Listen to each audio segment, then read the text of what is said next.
শহীদ রাষ্ট্রপতি জিয়া রহমান বাংলাদেশি জাতীয়তাবাদের প্রবক্তা, বাংলাদেশি জাতীয়তাবাদের প্রবর্তন করে বাংলাদেশের মানুষকে তিনি ঐক্যবদ্ধ করেছেন, এক পতাকা তলে এনেছেন, এক ছাতার নিচে এনেছেন, বিভক্তি থেকে রক্ষা করেছেন বাংলাদেশের মানুষকে।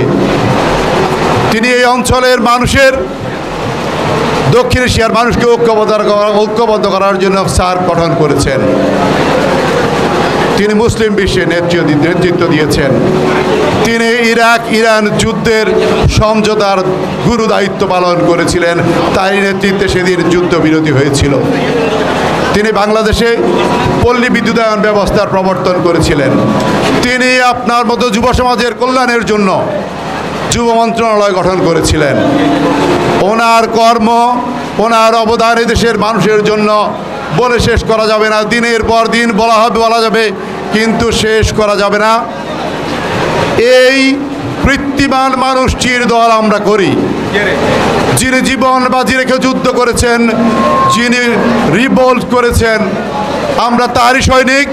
আমাদেরকে মাথায় রাখতে হবে, এই দেশকে বাঁচানোর জন্য, এদেশের মানুষের কল্যাণের জন্য উনি যেভাবে কাজ করেছিলেন সেভাবেই সাহস, অঙ্গীকার এবং প্রত্যয় নিয়ে আমাদেরকে কাজ করতে হবে, এগিয়ে নিয়ে যেতে হবে এই বাংলাদেশকে। শহীদ রাষ্ট্রপতি জিয়াউর রহমানের মৃত্যুতে আমাদের যে অপূরণীয় ক্ষতি হয়েছে সেটা বলে বোঝানো মুশকিল। তাকে শুধুমাত্র কর্মসংস্থান দিয়ে থাকে, অন্য কোনো দলের কোনো সমর্থকের কোনো উত্তরসূরিকে দেশের মাটিতে এখন কোনো চাকরি বাকরি পর্যন্ত দেওয়া হয় না।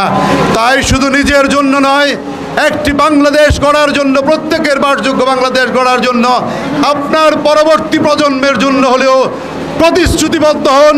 এদেরকে বিদায় করে তারপরে আমরা ঘরে ফিরব।